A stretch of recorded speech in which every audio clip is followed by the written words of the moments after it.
Roselyne, wach malit ahinya.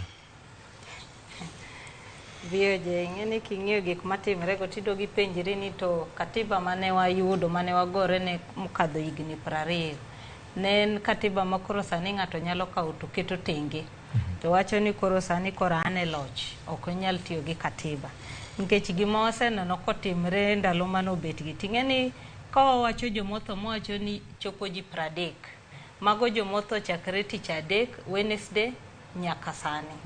Kani neno report ma jo organizations mag human rights nogolo kata manyiche koka ng'anyo chako ne giwacho ni igani kachakore nyaka sani ji mosewito ngimagi gin ji 37 mano imlu nowacho kamano.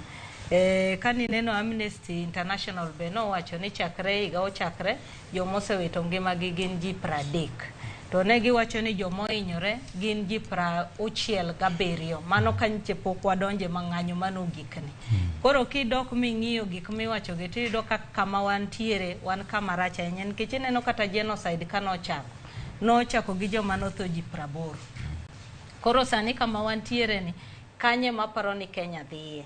Ting'eni gima lit kabisa ni king'iyo katiba manyien ni gima ntiere gima noketo miluongo ni IPOA, International Oversight Police Authority. Independent Policing.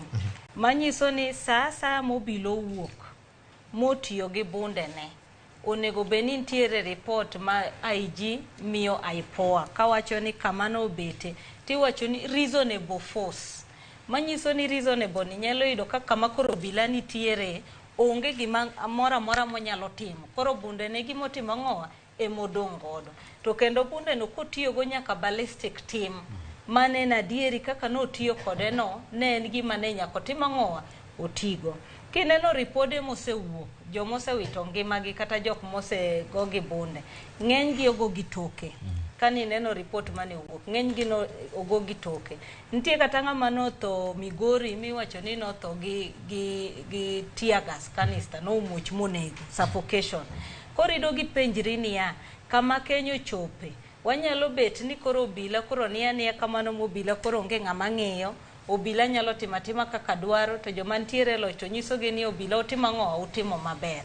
Sani ema kendo waneno kama koro ji obila rwako nyaka lep raia madhi malokre jafwambo mago picha mamak ji. Koro mano nyiso ni kata jafwambo matiyo tije sani be koro nyaka bed motang' nikech kaka ng'anyo ni dhi mbele kata jofwambo be koro biro bedo victims nikech koro jopiny biro wacho niya koro wan wakia obila to wakia jofwambo nikech mane gima gitimo. Mar adek ni neno gima ne koro wuok ma koro obila tiyo gi number plates mokata mag Kenya. Ni neno kane gidhi e ot mane retired Migosi Uhuru Kenyatta ne gidhi number plate ma South Sudan makata jo South Sudan niwinjo kosewuoyo mowacho ni jogi koro biro bedo targeted Kenya kan nikech ng'ata moneno ng'ama nigi number plate mar South Sudan biro paro ni gin obila maumore kamano ero. Koro aparo ni kama wantiere ni do gi penjri niya ni to wan gi piny, wan gi sirikal koso gi gima dho kisungu wacho ni banana republic. Nikech ing'eni kama onge rule of law iwacho ga ni anarchy koro timo ng'owa donje. To kanye mwachopo nikech katiba wacho ni sama ikawo loch kaka William Ruto nokawo loch higa mokadho samo ting'o mumano achiel kuom gik mowacho ni nyako tim en rito ngima gi mwandu mar jopiny. Sani gima waneno ni gisherekea wito mar ngima mar ji nikech kisenyiso obila no timo tich maber to ngima to witi kata de bed mana ni jopiny riwacho ni notiyo gi kidi kata nang'o ting'eni gimokwongo en ngima no kata en mana ngima chiel kadine gin piny molony sani de koro jogo osewuok e ofis.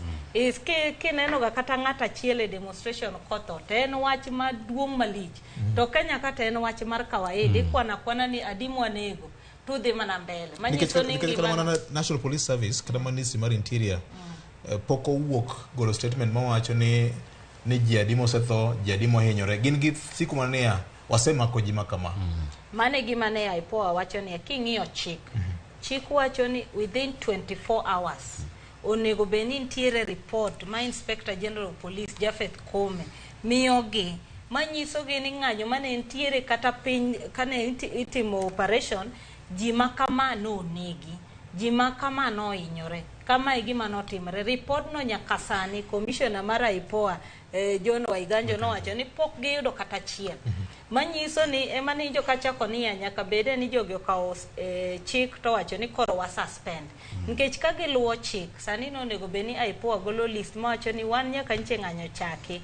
Ma e list ma wantiere godo ma polis osemiyowa ni magi joma wito ngimagi, magi joma hinyore, magi jok mane wamako ma waditin.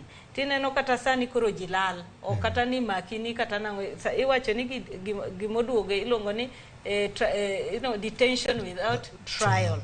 Ting'e ni king'iyo chik article 49 wacho maber ni right mar ng'amo bed arrested nyaka chiw. To article 50 mar constitution to wacho nang'owa ni nyaka ibed gi right to fair trial. Sani nitiere wajumbe manolal, Anthony Oloch pok ong'e kuma ntiere.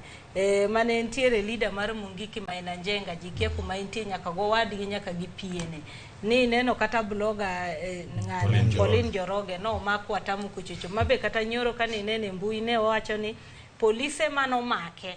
Wacho ni kano make to ne en ng'ama ne onge gimora mora. To gibuok ni ka gichupe station to kori wacho ni no otiyo gi yedhe. Mano omake gi yedhe ni ne ntiere go. Koro gipenjre to wan sama ne wamake no onge gimora mora. Manyiso ni kanye kama wachope makata India Kenya kama intiere ng'e ni kobilo maki to Nyasachi ema intiere. Ang'e ni wabro dhi weche mag meko ma oyae masani